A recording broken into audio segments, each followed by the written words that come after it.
যুব সমাজ ভুলে গেলে চলবে না, কিতাবুল মাগাজি ভুলে গেলে চলবে না। আজকে দেশ ও জাতির কল্যাণের জন্য আমাদের জিহাদের অধ্যায়কে সঠিকভাবে পরিচালনা করতে হবে এবং কোরআন সুন্নাহর আলোকে সঠিকভাবে রাজপথে আমাদের থাকতে হবে।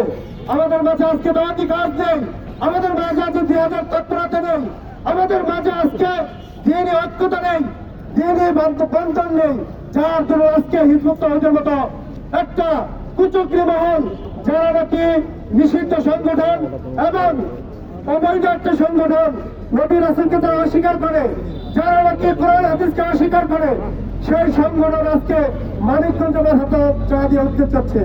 আমি বলতে চাই, আমরা যদি যুব সমাজ ঐক্যবদ্ধ থাকি আর এক দিনের জন্য একটা প্রোগ্রাম আমরা মানিকগঞ্জে করতে দিব না, সেখানে আর কিছু কে দিবেন না।